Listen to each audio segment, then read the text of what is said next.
Come hither, intrepid explorers, to the realm of the seeker's path to sacred knowledge, where each turn of the page is an adventure crafted by StoryWave.ai. Join our expedition by liking, sharing, and subscribing for daily doses of discovery. Chapter 1: The Hunger in the Forest. Beneath the emerald canopy, where whispers of the ancients seem to murmur through the leaves, I, Enos, son of Jacob the teacher, set forth with bow in hand. The forest, a labyrinth of towering timbers and dappled sunlight, had always been a place of sustenance, a realm where my skills as a hunter met the earth's wild offerings. Yet, as dawn unfurled its golden tendrils through the foliage, a different kind of hunger stirred within me, a yearning not of the belly but of the spirit. The gentle rustle of leaves underfoot, the distant call of a lone bird, the earthy scent of moss and damp soil, all spoke to me in a tongue I yearned to comprehend.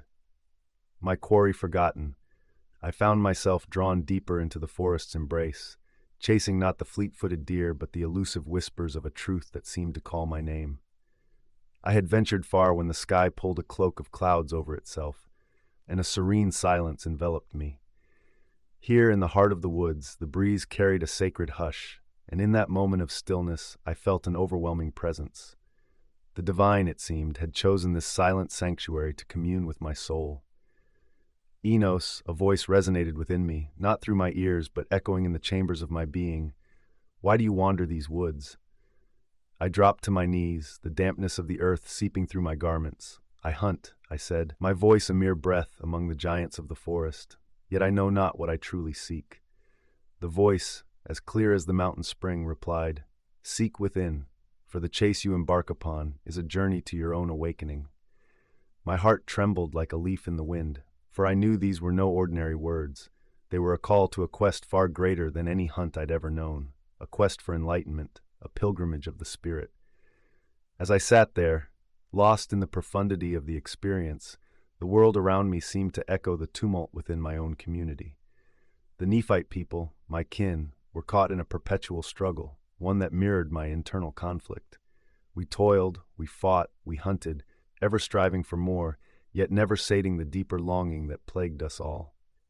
I thought of my father, Jacob, whose eyes held the wisdom of the ages. He taught me to read the signs of the earth and sky, but never did he speak of reading the signs of the soul. Would he understand this hunger that gnawed at me, this divine discontent that now overshadowed my every thought? As the light waned and shadows grew long, I knew that my path had irrevocably shifted. The deer that once would have been my prize now passed by me, unheeded.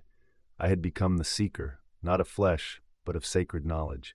The journey back to my village was a blur, the forest a green sea through which I moved, not as a hunter, but as a man reborn. Questions swirled within me like leaves in an autumn wind. What was this call that pulled at the very sinews of my being? How could I reconcile the duties of my former life with the awakening that now beckoned me? As the first stars pierced the twilight sky, I reached the familiar clearing that marked the edge of the forest. The comforting glow of fires from my village danced in the distance, a balefire of the life I had always known.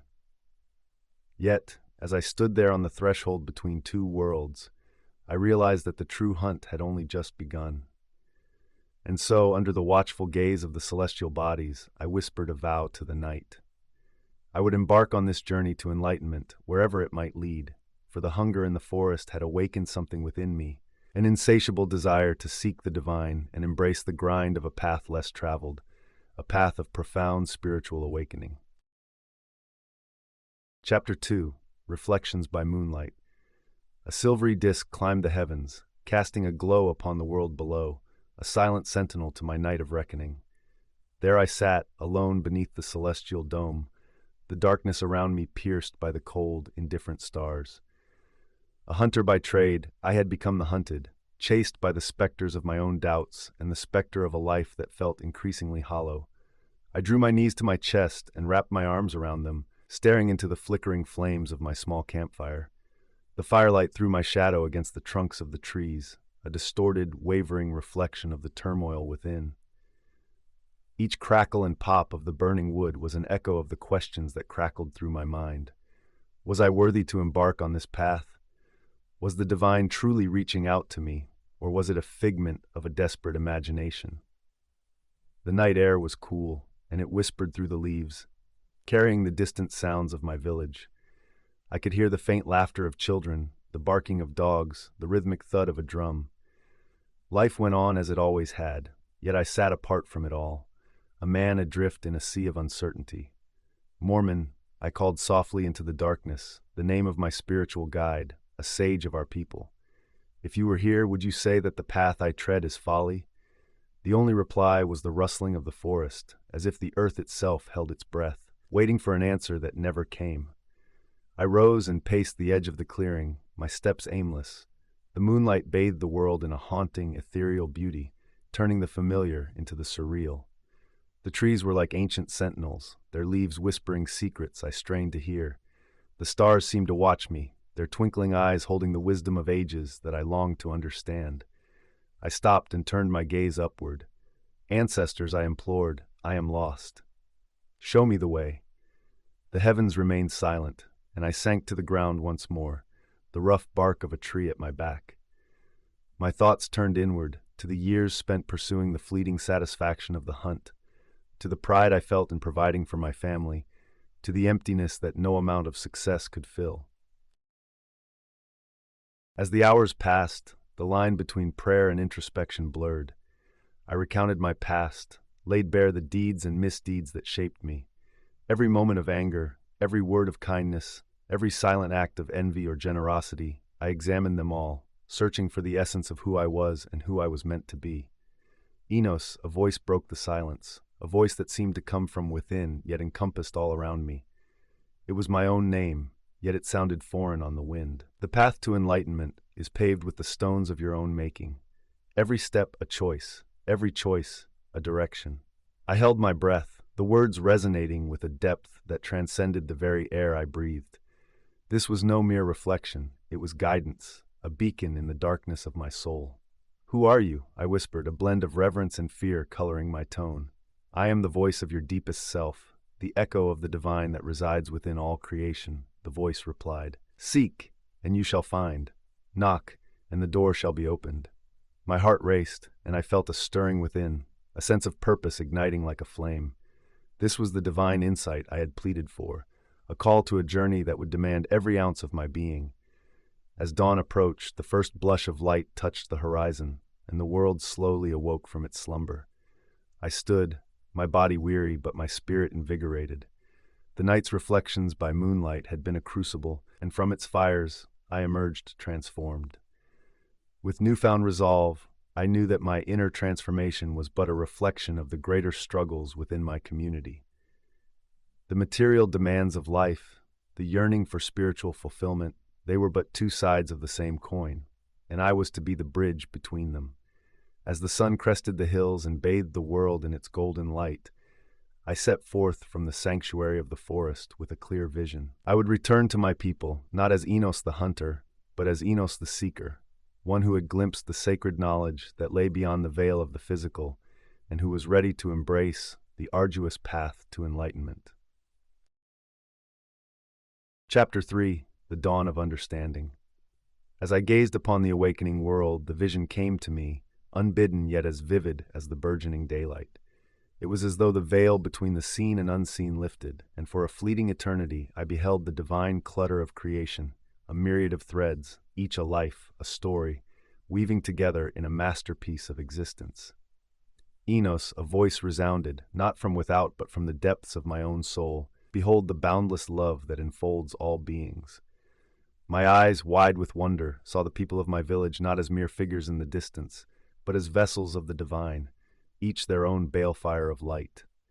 Even those with whom I had shared harsh words or harbored grievances, they too were embraced by this same love, a love that knew no boundaries, no conditions. Abish, I addressed my companion, who had quietly approached to join me in the serenity of dawn. Her auburn hair caught the sun's early rays, framing her gentle features in a halo of warmth. "Do you see how the light touches all equally? It does not choose the tree over the flower, nor the river over the stone." She followed my gaze, her hazel eyes reflecting the nascent light. "Yes, Enos," she replied, her voice a soothing melody. "It is as though the world is bathed in compassion, as if each dawn is a reminder that no one is beyond the reach of grace. We stood together in contemplation, the silence between us rich with shared revelation. The vision had not only granted me clarity, but also posed a profound challenge to reconcile this newfound insight with the narrower understanding I had held before. How could I return to a life of simple routines when such vast compassion called to me? As the sun crested the horizon and cast its golden net across the land, I turned to Abish once more. The divine concern is not limited to those we deem worthy. It extends beyond the boundaries we erect. Friend and foe alike are under its watchful care. She nodded, a silent acknowledgement of the gravity of what I had seen. "And what of us, Enos?" she asked. "How do we embody such compassion? How do we extend it to those who stand against us?" The question hung in the air, a challenge that mirrored the strife within our own community. For had not the friction between needs of the flesh and the callings of the spirit been the very crucible of my transformation? I turned my gaze from the horizon to meet her inquiring eyes. "We start with ourselves," I said, my voice steady with conviction.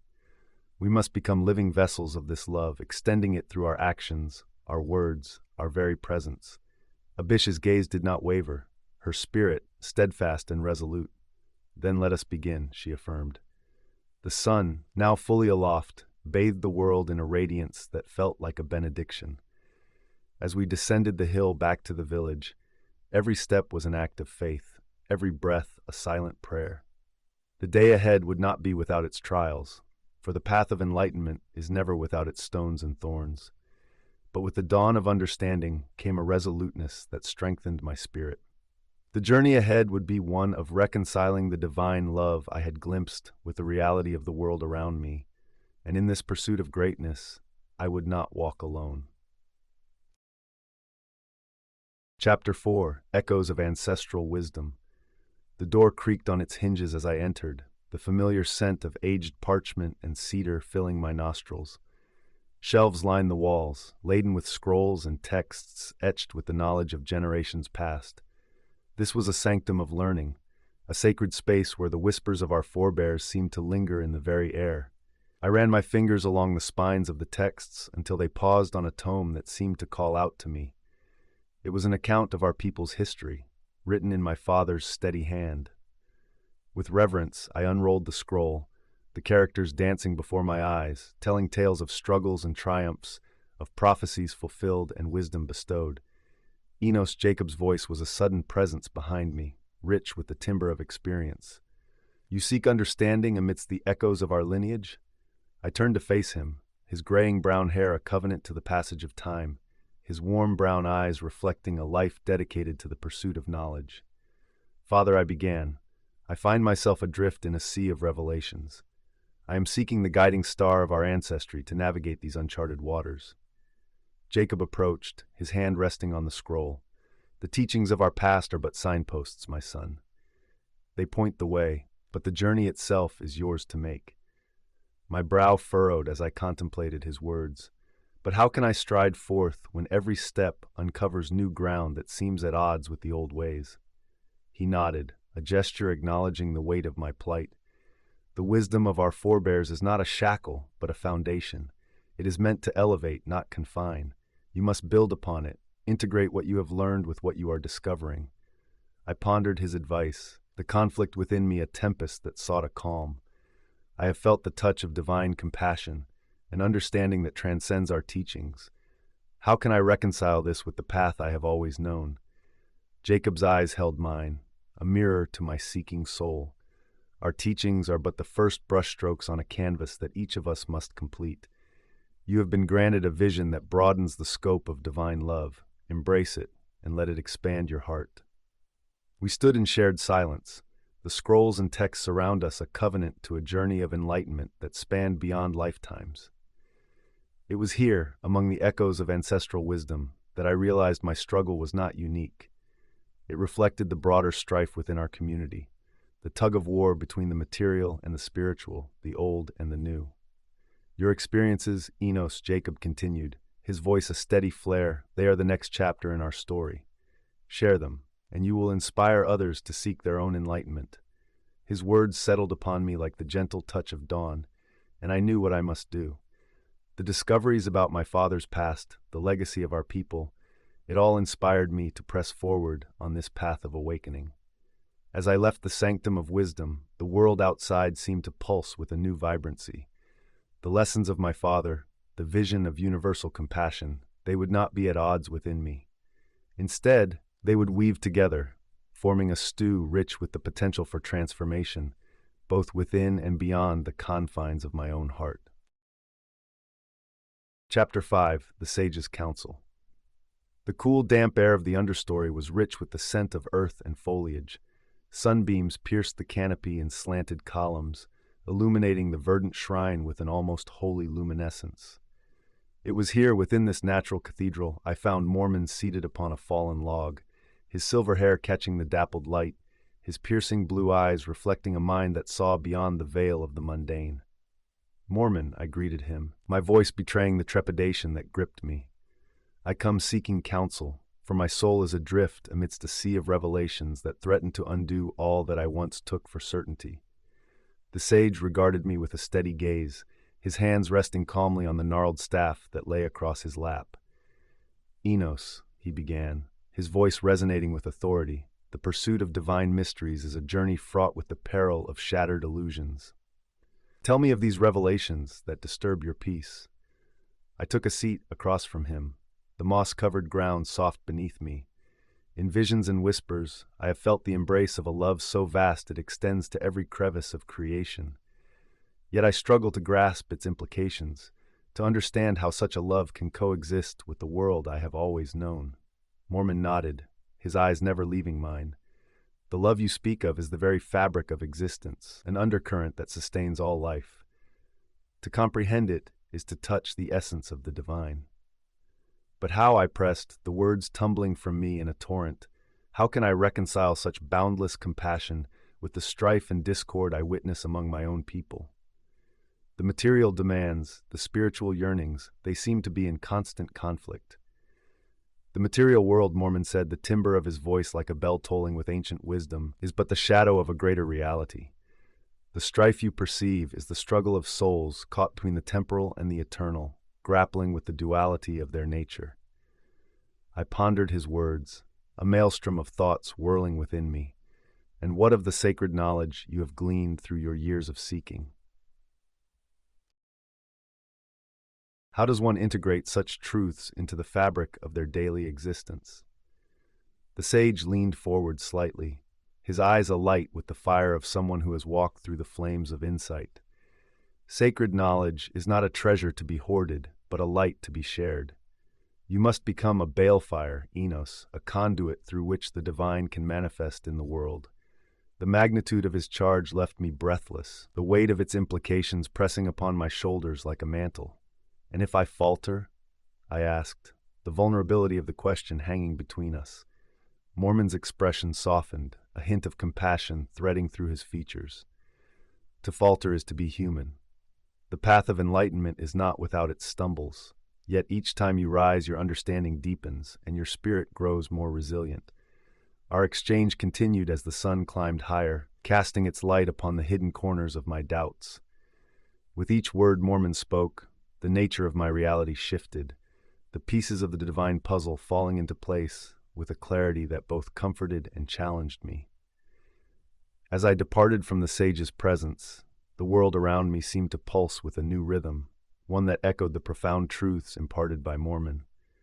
The conflict within me had not abated, but it had transformed from a source of turmoil to a crucible in which my soul's mettle would be tested and tempered. The journey back to the village was a contemplation in motion, each step a meditation on the sacred knowledge that now coursed through my veins. The inner transformation I experienced was but a reflection of the broader struggle within my community, a struggle that I now understood as an essential part of the dance between the material and the spiritual, the human and the divine. And so, as the sun reached its zenith and bathed the land in a golden hue, I embraced my role in the unfolding drama of enlightenment, aware that each moment was an opportunity to weave the divine into the shamble of everyday life. Chapter 6: The Tapestry of Fate. "Ammon," I said, my voice steady despite the whirlwind of thoughts within, I have come seeking understanding about the fabric of our existence. How does the divine will intertwine with the choices we make? Ammon's fingers paused amid the warp and weft, his deep-set eyes lifting to meet mine. Enos, the litter of life is vast and intricate. Each thread represents a life, a choice, a moment in time. Yet all are part of a grander design, one that we contribute to but do not control. I drew closer, watching as his hands resumed their dance, the shuttle moving with a rhythm honed by years of devotion. But if our choices are but threads, does that not make us mere puppets, bound to the fate the divine has spun? The weaver chuckled, a low sound that seemed to echo with the wisdom of the ages. Consider this, young seeker. The litter has a pattern, yes, but it is the weaver who chooses the colors, the texture, the intertwining of each thread. Free will and destiny are partners in this dance. His analogy unfolded in my mind like a bloom in the warmth of the sun. So you're suggesting that while the pattern exists, it is our actions, our will, that enrich the narrative, that our choices are the hues that bring depth and beauty to the divine blueprint? Ammon nodded, his hands never stilling. Precisely. It is a partnership, a collaboration with the divine. We are given the freedom to choose, and in doing so, we co-create the world with every decision, every act of kindness or malice. A realization dawned on me, as bright and piercing as the morning light filtering through the weaver's window. Then my struggle to understand my place, the conflict within my heart, it is not in vain. It is part of the process, the weaving of my thread into the grand litter. You begin to see, Ammon affirmed. The illusion of control is a shackle. To trust in the divine plan is to free oneself from the burdens of trying to dictate every outcome. I pondered his words, the loom's rhythmic clacking a soundtrack to my contemplation. But how do I embrace this trust? How do I surrender to a plan that remains shrouded in mystery? Ammon looked up from his work, his gaze piercing. By understanding that the divine seeks our growth, our enlightenment, every challenge, every obstacle is an opportunity to strengthen the weave of our own existence. Our exchange stretched on as the morning waned, each of his teachings a thread that wove into the fabric of my understanding.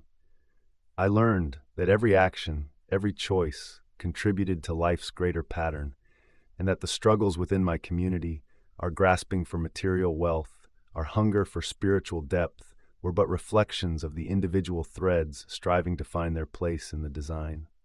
As I left the weaver's side, the village came alive with the sounds of the day, hammer on anvil, laughter of children, the creak of the mill's wheel. Yet, these were no longer mere noises to my ears. They were the sounds of countless threads being woven into the litter of fate, each one an essential part of the whole. With the dawn of understanding, I embraced the relinquishing of control and the cultivation of trust. For in the loom of the divine, every thread had its purpose, every color its place, and every litter its time to be revealed. Chapter 7. The Burden of Knowledge. I wandered through the awakening streets, the faces of my kin etched with the cares of the day. My own face, I imagined, must have been a canvas of conflict, for the knowledge I bore was a double-edged sword, capable of cleaving the fabric of our existence into discord or harmony. Zoram, with his warrior's build and intimidating presence, approached me, his dark eyes narrowing with curiosity. "Enos, you walk as one haunted," he observed, his voice a low rumble like distant thunder. "What troubles you this morn?" I met his gaze, the gravity of my situation anchoring my words. "Zoram, I stand at a crossroads of the spirit. The wisdom I've gained, it's a burden that demands great care, for it holds the power to transform or to destroy." A smirk played upon Zoram's lips, his warrior's demeanor unfazed by my solemnity. "And what of this knowledge? Does it sharpen your blade, or does it dull it?" "It does neither, for it is not a weapon," I insisted, my tone firm. "It is a salve, though one that can burn as it heals. I grapple with its use, especially when considering those who stand against us." Zoram's expression shifted, a flicker of interest igniting in his eyes. "Speak plainly, Enos. How does this wisdom you carry pertain to our enemies?" I took a breath, feeling the weight of his scrutiny. "It teaches me that even our adversaries are worthy of compassion, that the divine love extends to them as well. But how does one wield such a truth in a world rife with conflict?" Zoram scoffed, his warrior's pride on full display. "Compassion is a luxury of the peaceful. In battle, it is a hindrance.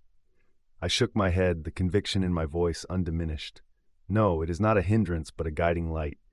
It is the very principle that can lead us from the shadows of strife. Our exchange was interrupted by the arrival of Abish, her healer's hands carrying the scent of herbs and the promise of gentleness. Enos, the burdens you carry are not yours alone. Share them with us, and together we can forge a path forward. Zoram looked between us, his stance unyielding. And what path would that be, healer? One that leads us to our own demise? Abish met his challenge with a serenity that belied her years. A path that leads us toward understanding, Zoram, one that honors the sacredness of every soul. The dialogue continued, each of us weaving our perspectives into a litter of discourse. My heart wrestled with the ethical implications of my insights, especially the treatment of those whom we had long considered foes. The knowledge I possessed was a catalyst, one that could bridge the chasm between enmity and empathy, yet the path was fraught with peril and misunderstanding. As the sun climbed higher, casting its impartial light upon us all, I knew the choices I made henceforth would ripple through the lives of my people. The inner transformation that had taken root within me was a mirror to the external conflicts that plagued our community, symbolizing the eternal struggle between the material demands of survival and the spiritual quest for fulfillment. The burden of knowledge, I mused aloud, is not solely in its acquisition, but in the wisdom to apply it for the greater good.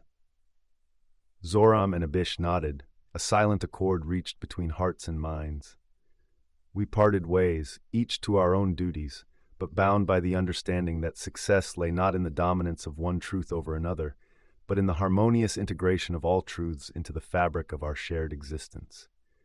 And so, with the day unfurling before me, I resolved to tread lightly upon the earth, to use the sacred knowledge I had been granted as a catalyst for healing, and to trust that in doing so, I would help weave a destiny of peace for my people. Chapter 8: Illumination in the Depths. I stood at the precipice, the cool breath of the subterranean realm wafting over me, carrying the scent of mineral and damp. This is the vessel that shall ferry me into the night within, I murmured to myself, a silent acknowledgement of the journey ahead. With the flame of a single torch as my companion, I stepped into the cavern. The walls closed around me, rugged and unyielding, their surfaces etched with the passage of uncounted seasons. The further I ventured, the more the darkness seemed to consume the light, drawing it into an embrace as ancient as the earth itself. Amidst this descent, my mind turned inward, and I found myself walking the corridors of my own psyche. Here, the darkness was not merely the absence of light, but the manifestation of my deepest uncertainties. The weight of the sacred knowledge I bore pressed down upon me, a reminder of the isolation that can accompany enlightenment. Is this the price of truth? I asked the enclosing dark, my voice a susurrus barely discernible over the sound of my own footfalls. It was then that a voice, or perhaps the echo of my own thoughts, answered from the depths. The quest for understanding is a solitary affair, Enos. The truths you seek are born from the silence and the solace of introspection. I halted, my torch casting a quivering glow upon the formations that adorned the cavern. Stalactites and stalagmites bore witness to my pause, their calcified spires a covenant to the slow, inexorable drip of time. Jacob, my father, had once spoken of such places. Caverns are the earth's memories, he had said, a record of what has passed, etched in stone and hidden in darkness. Father, I whispered, feeling the presence of his wisdom even in his absence. The knowledge I seek, it feels like an illuminator that both illuminates and blinds. How do I wield it without succumbing to the shadows it casts? The cavern offered no reply, its silence a canvas upon which my doubts painted their fears. It was in this moment of isolation, enveloped by the earth's embrace, that the epiphany ignited within me. The light I sought could not be found in the torch that I carried, nor in the radiance of day. It was a flame that resided within, a spark of the divine that could never be extinguished by the gloom of uncertainty. With newfound resolve, I extinguished the torch and allowed my eyes to close. There, in the absolute absence of light, I discovered a luminosity that emanated from the core of my being, an inner illumination that cast no shadows, a illuminator unfettered by the confines of flesh or stone. When I emerged from the cavern, the world was awash with the hues of twilight, the sky a canvas of purples and oranges fading into the promise of night. The village lay before me, its fires flickering like stars brought down to earth, each one a symbol of the individual sparks that together could banish the darkness of ignorance. The inner darkness that had confronted me in the cavern was a mirror to the external conflicts that beset my community, the strife born from fear, the struggle against the material demands that often eclipsed our spiritual aspirations. As I walked among my people, the light within me now a guide, I knew that my task was to share this illumination, to kindle a flame of hope and truth in every heart. For in the darkest moments, we discover the profoundest of lights, and it is this light that has the power to lead us all from the depths to the dawn of understanding. Chapter 9: The Path of Action. My journey thus far had been solitary, a sojourn of spirit and shadow, but the time had come to step forth from contemplation into the world of action. I knew the path ahead would be strewn with obstacles, for the wisdom I sought to impart was as much a balm as it was a blade, with the potential to cleave through the thickets of tradition and resistance. As the village stirred to life, I made my way to the central square, a place where the heart of our community beat strongest. It was there that I encountered Amos, the blacksmith, his burly arms rhythmically hammering at the anvil, sparks flying like miniature stars being birthed in the forge's fiery womb. Enos, Amos greeted, pausing to wipe the sweat from his brow with a leathered hand. "You walk with a purpose this morn. What brings you to my forge before the cocks crow?" I clasped his hand, the warmth of the forge a stark contrast to the cool dawn air. "Amos, I come bearing insights that have the power to transform our understanding, to elevate our community. But I need the ears and hearts of our people to be open." Amos set down his hammer, his deep-set eyes reflecting a blend of curiosity and skepticism. "Transform, you say? Our ways have served us well, Enos. What good comes from uprooting the soil that has nourished us for generations?" I met his gaze, steadfast. "It is not about discarding our heritage, Amos, but rather enriching it. The soil can become barren if we do not tend to it with new knowledge, allowing it to flourish in ways we could scarcely imagine." The blacksmith pondered this, the muscles in his jaw working as he considered my words. "And what of those who see this as a threat? Who cling to the old ways, not out of stubbornness, but out of reverence for what has been?" "Reverence is the foundation upon which we build, not a wall to cordon us off from growth," I replied, my voice imbued with the conviction of my experiences. "I seek not to dismantle, but to fortify, to show that the divine light shines not just upon us, but within us, guiding our actions toward greater harmony." As the village came alive with the sounds of commerce and conversation, more joined our discourse. Some, like Abish, offered nods of understanding, their features alight with the spark of recognition. Others, like Zoram, stood arms crossed, their countenances etched with the lines of doubt and resistance. Enos speaks of harmony, but what of the discord that such changes may sow? Zoram questioned, his tone an undercurrent of challenge. Is the peace of the present worth the uncertainty of tomorrow? The assembly murmured, a sea of voices ebbing and flowing with the tides of apprehension and hope. "It is not uncertainty we should fear, but stagnation," I countered, addressing the gathering throng. "The harmony I envision is not the absence of conflict, but the balance of forces, the alignment of our material desires with the spiritual callings that tug at our very essence." The dialogue unfolded like a conglomerate, threads of thought and speech interwoven into a complex pattern of inquiry and revelation. Each voice added dimension to the burgeoning narrative of our community's transformation, echoing the inner turmoil I had faced on my own path to enlightenment. As the day wore on, the square became a crucible for change. Some departed with furrowed brows, while others lingered, their expressions those of individuals on the cusp of awakening.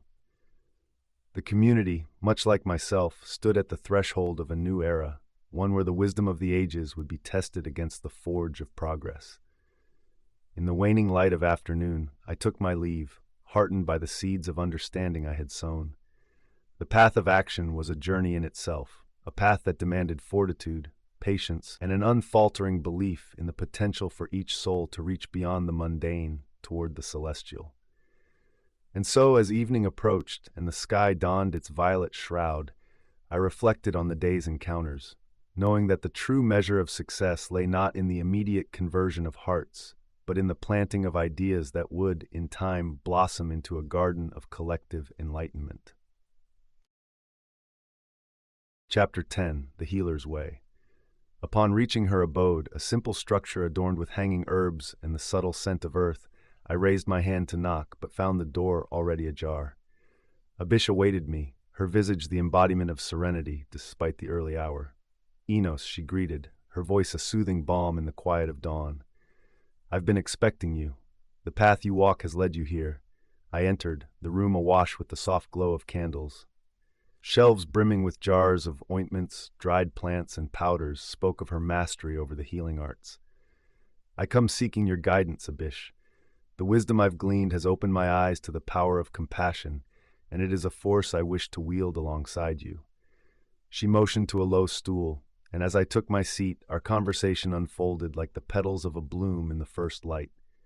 Compassion, she mused, is the healer's way, Enos. It is the thread that binds the healer to those in need, and it weaves a hodgepodge of recovery and hope. Her words resonated with the very fibers of my being, aligning with the truths that had been revealed to me. Yet compassion is not without its trials, I acknowledged. It asks that we extend our hands to those who may have once sought to harm us. Abish nodded, her hands deftly preparing a poultice with practiced ease. Indeed, it is in these moments that our principles face the crucible. To heal without judgment, to serve without expectation, this is the essence of our craft. As if summoned by our discourse, a commotion arose outside. Shouts pierced the still morning air, and we exchanged a glance that needed no words. Trouble had found its way to our doorstep. We emerged to find a group of villagers gathered, their bodies tense, their faces etched with fear and anger.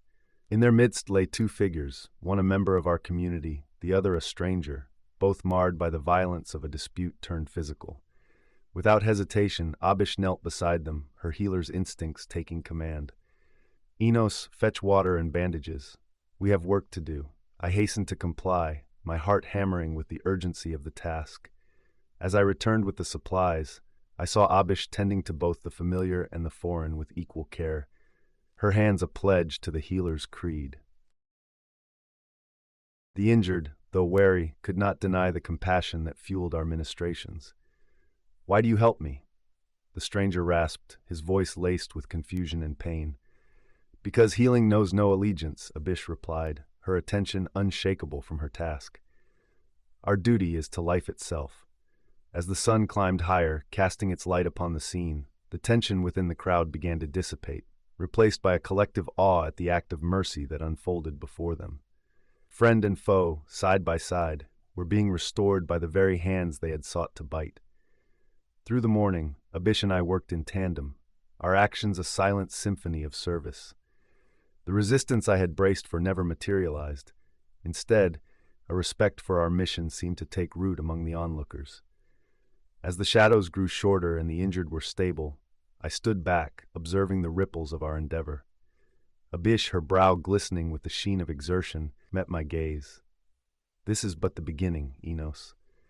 The path of action you've chosen, it is arduous, but the fruits it bears are the seeds of a greater understanding. The day's events were the embodiment of the journey I had embarked upon, a reflection of the inner transformation that was now mirrored by the community around me.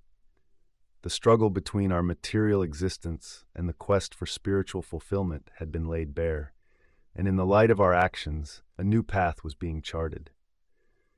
As I departed from Abish's side, the village behind me was a changed place. The events of the day had woven a new narrative, one where the healer's way illuminated a path not just of recovery, but of unity and common purpose. The chapter of this day closed with the setting sun, the sky ablaze with the fiery hues of twilight. And as the stars took their places in the heavens, I knew that the alliance formed in the crucible of compassion and service would be the radar that guided us toward a future where the wounds of the past could be healed and the promise of enlightenment fulfilled. Chapter 11: The Warrior's Challenge.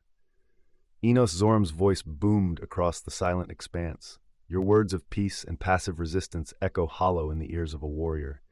How can you stand before me, a man of action, and speak of nonviolence in a world that respects only the strong? His muscular frame loomed before me, a stark silhouette against the pre-dawn light, his presence as commanding as the ancestral mountains that ringed our village. I held his gaze, my firmness as persistent as the ancient oaks that witnessed our exchange. True strength, I began, my voice steady, lies not in the might of one's arm, but in the firmness of one's heart. I stand before you as a corroboration to a power greater than violence, a power that can quell the storm of aggression with the calm of understanding. Zoram's laugh, a thunderclap of scorn, filled the square. Understanding? Calm? These are the words of the meek. What do they avail against the blade and the bloodlust of an enemy? I took a breath, feeling the weight of the villagers' eyes upon us, their silent forms materializing in doorways and windows. They avail us of our humanity, Zoram. For every drop of blood spilled in anger diminishes us, sows the seeds of endless strife. It is a cycle I choose to break, not with the sword, but with the shield of compassion. His expression hardened, the lines of his face etched with the history of countless battles. And what of the day when compassion is met with contempt? When your shield is splintered by the relentless tide of hate? It is in that moment, I replied, that faith becomes the crucible. If I falter, let it be said that I stood for a cause greater than myself. The square held its breath as Zoram stepped forward, his shadow merging with mine in the gray light of the approaching dawn. Then let us put your faith to the test, peacemaker. But it was not a sword that Zoram drew, it was a question, sharp and pointed as any blade. If I were to lay down my arms, to embrace this path you champion, what would become of us? Would we not be as lambs among wolves? Perhaps, I conceded, or perhaps we would become shepherds guiding the lost back to the fold. For every heart transformed by peace is an ally gained against the darkness.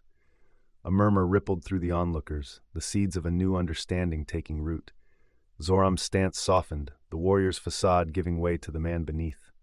Your words are strange and troubling to my soul, Enos. They speak of a world I scarcely recognize. And yet, it is a world that can be, I assured him. A world forged by the courage to envision change and the will to enact it.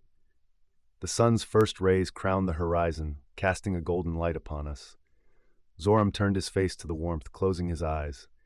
In that hushed moment, I saw a flicker of something new within him, a spark of the very enlightenment I sought to share. When he opened his eyes, they were not the eyes of a warrior, but those of a seeker. I must ponder this path you reveal, he spoke, his voice a whisper lost in the wind. For now, I shall withdraw to the solitude of the mountains to seek my own answers. With no further word, Zoram departed, leaving a trail of whispers in his wake. His disappearance into the wilderness left the community adrift in speculation, the ripples of our encounter spreading far and wide. In the days that followed, the villagers pondered the implications of our exchange. The transformation of Zoram's heart, even if only momentary, was a corroboration to the potential for change. And as the people of the village went about their daily toil, the image of a warrior seeking peace in the solitude of nature became a parable that sparked conversations and challenged long-held beliefs. I, Enos, continued to walk the path laid before me, my faith unshaken by the trials it presented. For in the heart of the warrior's challenge, I had glimpsed the dawn of a new alliance, one born not of shared enmity, but of shared vision, a vision of a community united in the pursuit of a higher calling. Chapter 12. The Tempest Within. Jacob, seasoned by the years and the wisdom they had imparted, approached with a steadiness that defied the chaos brewing in the heavens. Enos, the storm approaches with a vengeance not seen in many a season. It is a fury that mirrors the disquiet in your soul. I turned to him, my hair whipped about my face by the relentless wind. Father, the people look to us in times such as these. We must be their anchor in this maelstrom. He placed a firm hand upon my shoulder, a gesture that grounded me as much as his words. Then, let us rally them, my son. Together we shall weather this tempest, both without and within. We moved among the villagers with haste, our voices carrying over the din of the burgeoning storm. Secure your homes, I called out. Gather in the meeting hall, bring the young, the old, and the infirm. Mormon, with his lean frame and piercing eyes, joined our efforts, his commanding voice cutting through the air like a radar. Heed Enos's words. The storm may rage, but our spirits will not be broken. The community mobilized with a unity that heartened me. Doors were barred, windows shuttered, and as the first heavy drops of rain began to fall, a procession of my people made their way to the sanctuary of the meeting hall. The structure stood solid and steadfast, much like the firmness I sensed in the hearts of the gathered. As the tempest unleashed its full fury upon us, the hall became an ark amidst the deluge, its walls groaning against the elemental onslaught. Within, the villagers huddled, their faces a scramble of fear and determination. Amidst the howl of the wind and the clamor of thunder, Abish, her healer's calm a welcome presence, moved through the crowd, offering words of comfort. "Fear not," she soothed, "for we are a community bound by more than mere proximity. We are a people of strength and durability." Her words wove through the gathered like a spell, bolstering spirits and kindling a flame of hope in the gloom. It was then that I realized the true test of my journey was at hand. Not the seeking of wisdom in solitude, but the application of it in the crucible of adversity.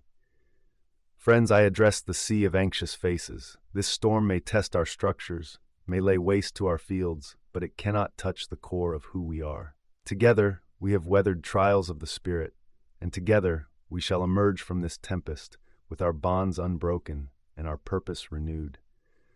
As the hours passed, the fury outside seemed to spend itself against our collective will. The winds lessened their grip, the rain softened to a gentle weep, and the thunder retreated like a beast sated and subdued. When at last the door was opened, and the pale light of a weary sun spilled into the hall, we stepped out into a world transformed. Branches lay strewn across the ground, leaves plastered against the sodden earth like the aftermath of a great battle. Yet, amidst the disarray, there was a sense of rebirth. The air was fresh, washed clean of the autocratic heat that had preceded the storm, and the villagers began the work of restoration with a vigor that spoke of their unyielding spirit. As we labored side by side to mend what the storm had torn asunder, I knew that my role had shifted. No longer merely a seeker of enlightenment, I had become a radar of hope, a leader who had steered his people through the darkness and into the light of a new day. The tempest within, the struggle between the material and the ethereal, had found its conclusion in the unity of my community. For in our shared trials lay the seeds of our greatest triumphs, and in the aftermath of the storm, my leadership and spiritual fortitude were not merely solidified, they were exalted in the hearts of those I had the honor to stand beside. Chapter 13, Revelations and Departures. Jacob entered, his wise features partially obscured by the dim light, his voice a soft intrusion into the silence.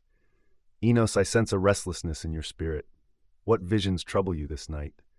I looked up, the parchment before me as blank as the future I sought to divine.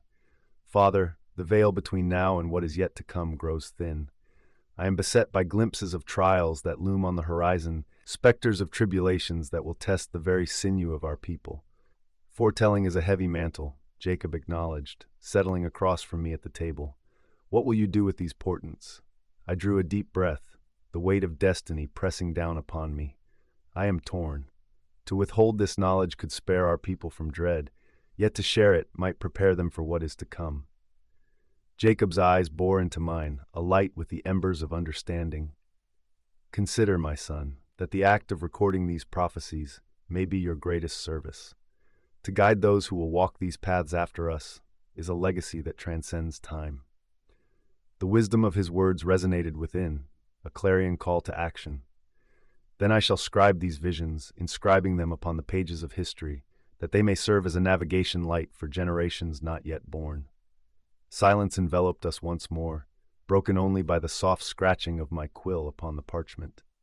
Into the night I poured the essence of my foresight, the words flowing like a river of ink, charting the course of an unknown land. As dawn approached, bringing with it the hues of a world awakening, a different absence marked the day. Abish, the healer whose touch was as gentle as the morning breeze, had departed under the cloak of night. Her absence left a void, as palpable as the space beside a hearth from which the warmth has ebbed. She left behind her legacy of healing, her departure a silent testament to the journey she embarked upon, a quest for her own enlightenment. Jacob and I stood amidst the village. The people gathered in clusters, speaking in subdued tones of Abish's sudden departure. She has followed the call of her spirit. I addressed them, my voice a bastion of certainty amidst the murmurs of uncertainty. Let us honor her path, as we each must tread our own. The villagers nodded, their faces a tableau of mixed emotions, loss, respect, and a dawning realization that each was a part of a greater whole, each with a role to play in the unfolding drama of existence. As the sun climbed higher, its rays a benediction upon the earth, I returned to my chamber, to the prophecies that awaited their chronicler. With each word committed to posterity, I felt the burden of knowledge shift from a yoke to a mantle I bore with reverence, for it was the fabric of our collective destiny. And so, with the closing of it all titled Revelations and Departures, I, Enos, stood at the threshold of a journey that would stretch beyond the confines of my mortal coil. My writings, a compass pointing the way to the seeker's path to sacred knowledge. Chapter 14. The Luminous Path. As I crossed into the sanctuary, the hallowed silence within was a acute differentiation to the chatter of the bustling village outside.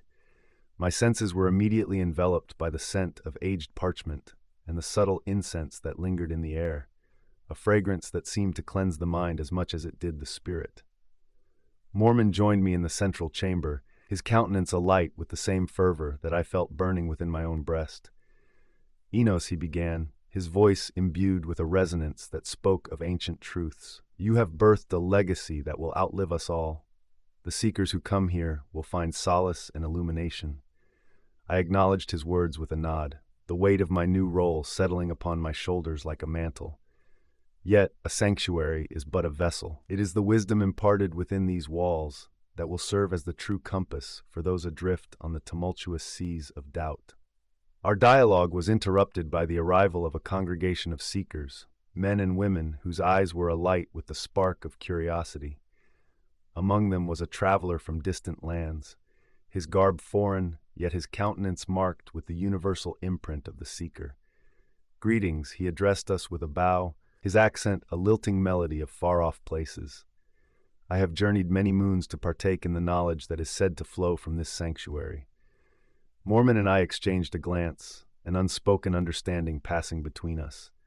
Welcome, I responded, gesturing to the space around us. Here, you shall find the sacred teachings that have illuminated our path. But be warned, for the journey to enlightenment is fraught with both wonder and peril. The traveler's eyes gleamed with an undaunted light. It is for this very reason that I have come. To challenge the mind is to awaken the soul. As the day waned and the stars took their watchful places in the firmament above, the sanctuary became a crucible of spirited exchange. The seekers gathered around, their minds hungry for the feast of discourse that Mormon and I provided.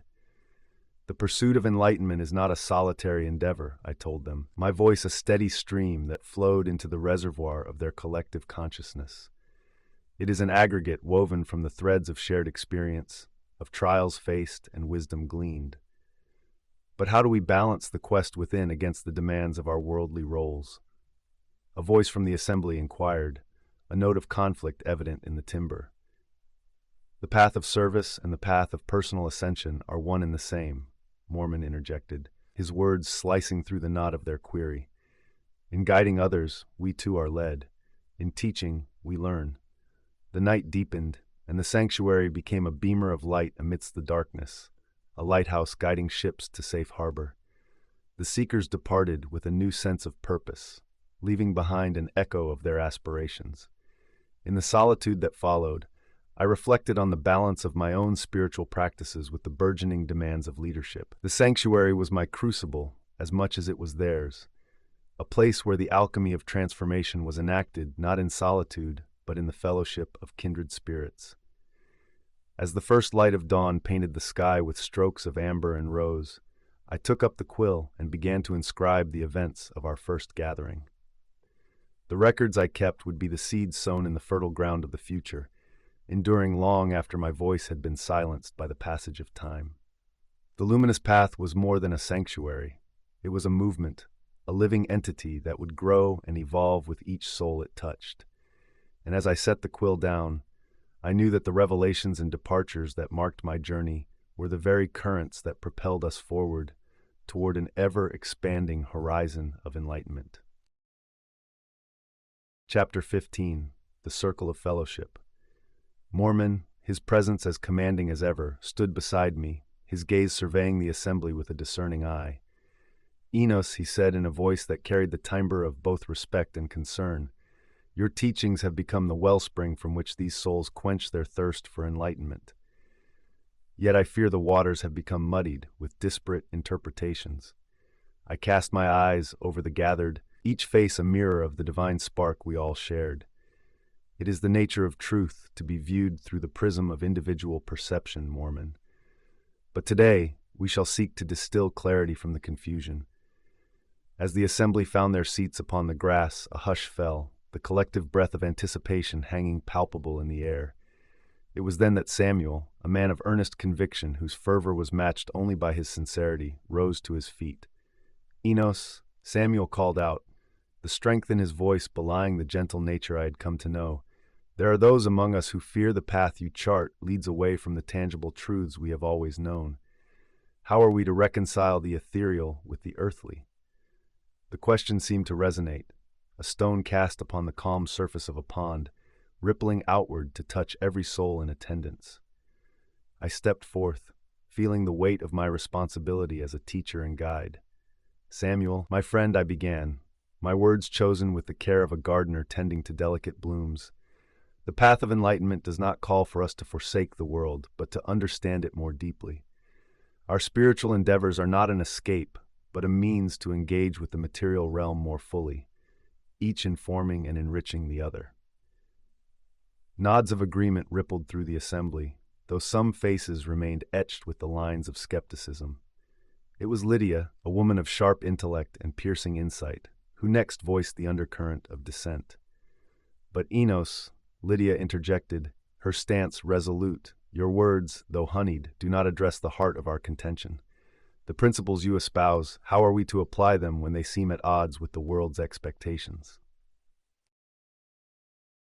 The challenge hung in the air, a gauntlet thrown down before me. I met her gaze squarely, acknowledging the depth of her inquiry. "Lydia," I replied, "the world's expectations are but shadows cast by our collective fears and desires.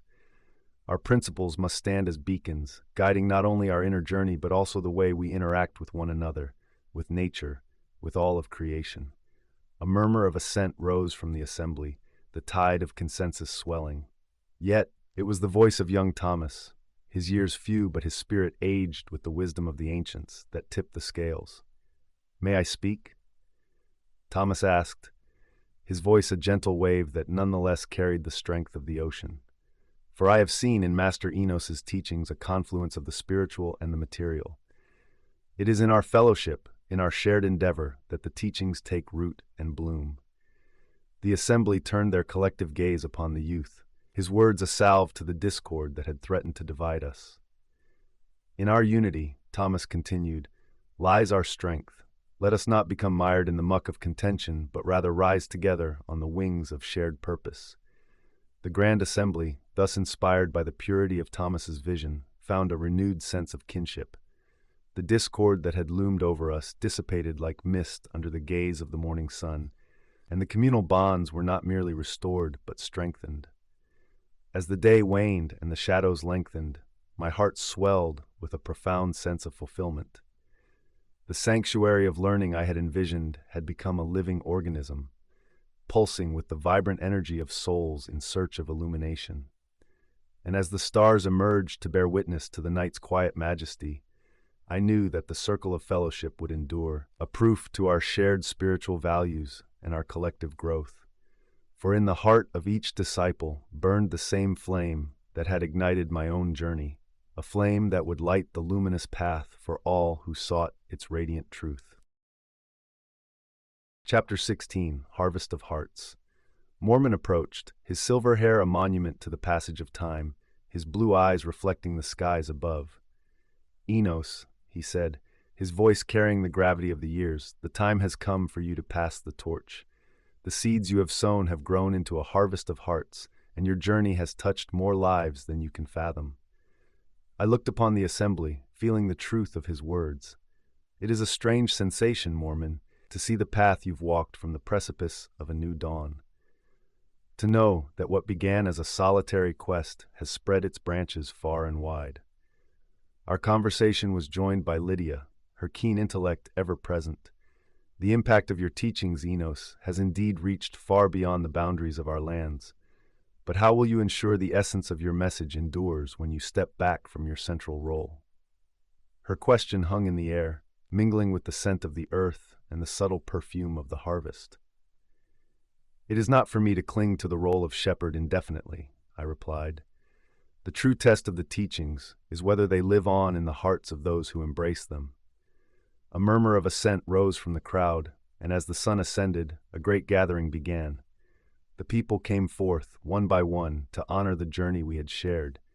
They spoke not just of me, but of the countless lives shaped by the ripple of enlightenment that had emanated from our circle. Samuel, his voice always resonant with passion, stepped forward. Enos, you have given us a vision of what can be.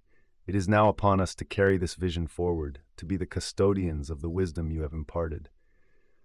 The gathering was a mosaic of stories, each person's tale a thread interwoven with the next. They spoke of transformation, of moments of clarity, of the fusion of the material with the spiritual, a symphony of human experience that had found harmony in the teachings. As the day waned and the shadows grew long, I felt a profound sense of completion. My role had evolved from guide to witness as I beheld the fruits of a lifetime's labor before me. The sanctuary of learning would continue to be a signpost, but it was time for others to light the way. The great gathering culminated under the canopy of stars, the night sky a vast ocean of possibilities. The community, my community, stood as a monument to the enduring power of the journey to enlightenment. And so, with the closing of the day, I stepped back, entrusting the legacy of my heart and soul to the next generation. For in their hands, the luminous path would continue to wind its way through the oddment of time, touching lives unknown and stories yet to be written. Chapter 17, Twilight of a Sage. Jacob, whose years leaned heavily upon his frame, joined me in this quiet reprieve. You have built more than a sanctuary, Enos. You have sown a community that thrives on the principles of the spirit. I nodded, my gaze affixed to the spectacle of day yielding to night. The day comes to an end, as must all things, Father. The dusk of my time approaches, yet I feel the undimmed vigor of the spirit coursing within. He sat beside me, his presence a comfort. Your body may frail, but the essence of who you are will linger in the hearts and minds of all you've touched. The air grew cooler as the stars took their posts, guardians of the night sky. From the surrounding homes, the soft sounds of evening rituals drifted to us, a lullaby of life continuing beyond the walls of my own journey. From the shadows emerged Thomas, no longer the youth who had once tipped the scales of contention, but a man whose wisdom shone in his eyes. Master Enos, he addressed me, his tone carrying the timbre of respect and a tinge of sorrow. The people are restless with the thought of your departure. Your guidance has been our compass. Without it, there is fear of losing direction. I turned to him, my voice a whisper yet firm in its resolve. Thomas, the compass you speak of lies not in my words, but in the understanding each soul has gleaned from them. My absence will be but a silence for you to fill with your own voice. The night deepened and more of the community gathered, drawn by the unspoken knowledge that this was our final communion. They encircled us, a living chain of connection, their faces etched with the bittersweet realization of our shared mortality. Enos, Lydia spoke, her voice steady as ever. You leave us with more than teachings. You leave us with a legacy that will bloom with each passing season. Your life's work is the foundation upon which we will continue to build. The assembly spoke then, not in the tongues of discourse, but in the language of silence, a profound stillness that conveyed the depth of their reverence and the breadth of the space I would soon vacate. As the final whispers of night claimed the sky, my breaths grew shallow, the rhythm of life ebbing from my body. Yet my spirit, unbound by flesh, soared with the ascendant stars, ready to embark upon its next great adventure. I passed from this realm enveloped in peace, the silence left in my wake a powerful testament to the presence that endures beyond the cessation of heartbeat and breath. It was in this sacred hush that the truest lessons were imparted, the impermanence of form, the eternity of essence, and the enduring cycle of guidance and growth. The twilight of the sage had come, but the dawn of a new understanding broke upon the hearts of those I left behind. They would face the morrow with the strength of all I had given and the resilience of all they had become. In their hands, the seeker's path to sacred knowledge would widen, branching into new directions, each a journey unto itself, each a chapter yet unwritten in the great book of enlightenment. Chapter 18, The Legacy of Light. Samuel approached me, the furrows of concern upon his brow belying his usual calm demeanor. The words you have left us are more than mere guidance. They are the seeds of a movement that now reaches beyond the borders of our lands, he said, his voice tinged with both awe and trepidation. I nodded, my weary eyes taking in the gathering of souls. It was never my intent to become a beacon for multitudes, Samuel. Yet, if the light that ignited within me can kindle the flame of understanding in others, who am I to bar the way? Lydia joined our discourse, her keen mind ever probing the depths of the spiritual quandaries I had posited. The legacy of light you bestow upon us is a path fraught with the brambles of interpretation. How shall we navigate this journey without your steady hand to guide us? Her question, as always, cut to the heart of the matter. Each of you must tend to your own flame, Lydia. I have merely shown you how to strike the flint. The fire you nurture will be your own, and its warmth will spread in ways you cannot yet imagine. Thomas, now a mentor in his own right, his once youthful features tempered by the wisdom of experience, stepped forth from the throng. The community you have fostered grapples with the balance between the spiritual and the material, Enos. Your departure will leave a void where once stood a pillar. Gazing out upon the faces turned towards me, I felt the gravity of the moment. This sanctuary was built not upon my presence, but upon the principles we hold sacred. The material world demands our attention, but it is the spirit that endures. As each of you takes up the mantle, the void will fill with the light of your own understanding. The room fell into a hushed reverence, the air thick with the palpable sense of an era's end. A young woman, whose journey had only just begun, her eyes bright with the fervor of discovery, spoke up. Your writings, they speak to us, igniting a fire that cannot be quenched. We shall carry your torch into the darkest corners, that others may find their way by its glow. Her words, simple yet profound, echoed through the sanctuary, affirming the cycle of teacher and student, of master and disciple.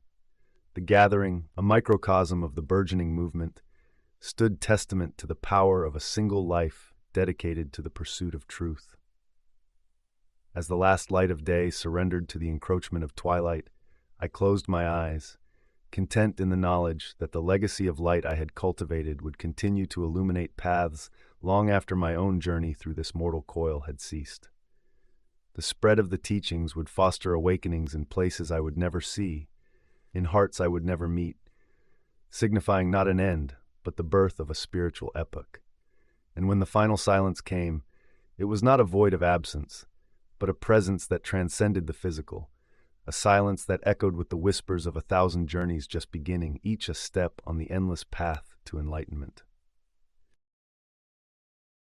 Chapter 19, Eternal Echoes.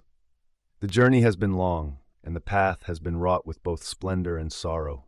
I spoke, my voice carrying the authority and gentleness that the years had bestowed upon me. Yet the essence of our pursuit must remain unblemished by the whims of time. Vigilance is our sacred duty. Thomas, now a seasoned leader whose wisdom had been forged in the fire of countless trials, stepped forward.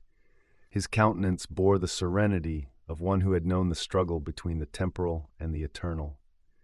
You have gifted us with more than teachings, Enos, Thomas acknowledged, his stance embodying the respect he held for the legacy I would leave behind.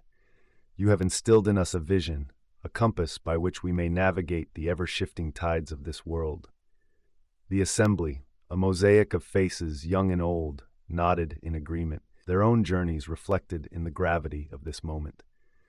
Lydia, whose sharp intellect had often been my counsel, now voiced the collective concern. As we ordain new leaders to carry forth this landmark, how shall we ensure that the purity of your vision endures? The world outside continues to evolve, and with it, the challenges we face, she said, her tone underscored with the solemnity of the task at hand. I met her gaze, the embers of my own conviction burning bright. The truth of our path lies not in rigidity, but in the ability to adapt, without losing sight of our core principles. As you step into the roles of guardians of this knowledge, remember that the spirit of our teachings must remain malleable, able to mold to the needs of the hearts that seek its solace. The sun, now dipping below the horizon, bathed us in its final golden light, a symbolic passing of the torch.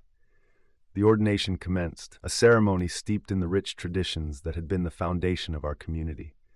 One by one, the new leaders stepped forth, their vows a shuffle of commitment woven with the threads of devotion and insight. As the twilight settled upon us, an ineffable sense of peace filled the sanctuary. The story of my life, the seeker's path to sacred knowledge, was nearing its end, yet the chapters that would follow were already being written in the hearts and minds of those who would carry the torch into the future. The night embraced us in its tranquil arms, and as the first stars appeared, mirroring the infinite possibilities that lay ahead, I knew that the echo of my existence would reverberate through the ages.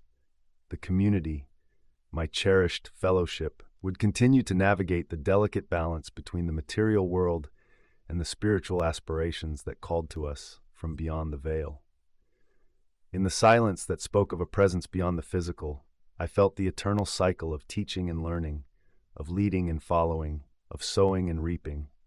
The legacy of light I had nurtured would shine on, an undying luminary guiding countless souls on their path to enlightenment. And with that knowledge, I could face the approaching dusk with a heart full of gratitude, for I had truly gone for the gold of a spirit awakened, a life fulfilled, and a love for the divine that knew no end. Chapter 20, Horizons Unseen. Samuel, standing steadfast beside me, his silhouette etched against the dying light, spoke with a voice that held the echoes of our shared journey. It is upon us now, the closing of a chapter that none wished to end. Yet as we stand at the precipice of tomorrow, we carry with us the eternal flame you have kindled in our hearts. I turned to face him, the first stars of evening beginning to punctuate the sky's vast canvas. The ending of one tale is but the genesis of another, Samuel. For every seeker who has walked the luminous path, there are horizons unseen and mysteries yet to unfurl. His gaze met mine, a mirror of the decisiveness that had come to define us both. And what of the struggles we face, the ever-present tension between the spirit's aspirations and the world's demands? He asked, his question a stone cast into the still waters of my soul. Such is the dance of existence, I replied, my tone tinged with the melancholy of imminent departure, yet imbued with an undying hope. We must embrace the world, not as a fetter, but as the very arena in which our spirit is forged and refined. The night deepened, and the sanctuary's lanterns flickered to life, a constellation of beacons against the encroaching gloom. Lydia approached, her presence a comfort in the uncertain twilight of our epoch. Your teachings have been the compass by which we have navigated the tumultuous seas of life. How shall we chart our course when the guiding star wanes? Her words hung in the air, heavy with the gravity of the unknown. You have all been my disciples, but now you must become the cartographers of your own destiny. Let the principles you have learned be the astrolabe by which you measure the heavens and plot your journey. We stood together, a triad against the backdrop of an indigo sky, while the community that had become an extension of my own essence gathered around us. The air was alive with the electric charge of potential, of lives poised on the brink of becoming. A young woman, whose journey was still painted with the fresh hues of dawn, stepped forward. Master Enos, your words have been the seeds from which our inner gardens have flourished. We will tend to them, ensuring that the harvest of enlightenment continues through all seasons. Her assurance was a balm to the bittersweet tang of this valediction. Go forth, I urged them all, and let not the fire in your hearts be dimmed by time or trial. For the quest for spiritual truth is not a conquest, but an infinite exploration, a canvas upon which your own colors will be splashed in bold and vibrant strokes. The gathering formed a circle around me, their hands joined in a symbol of unity that transcended the individual. And as I imparted my final words, the essence of a lifetime seeking, a profound silence enveloped us, a silence that spoke volumes, that resonated with the presence of something far greater than any one of us. As I retreated into the shadows, my form dissolving into the fabric of the night, the teachings I had lived by, the very essence of my being, remained as a torch in the hands of those who would carry it onward. They stood on the threshold of their own infinite journeys, with the teachings of Enos as their guiding light, a compass for all seekers in the eternal echoes of the quest for enlightenment. The end. We're glad you were here for the Seeker's Path to Sacred Knowledge. With StoryWave AI, your prompts become unforgettable tales. Remember to like, share, and subscribe for daily explorations into storytelling. April 2024. Fare thee well.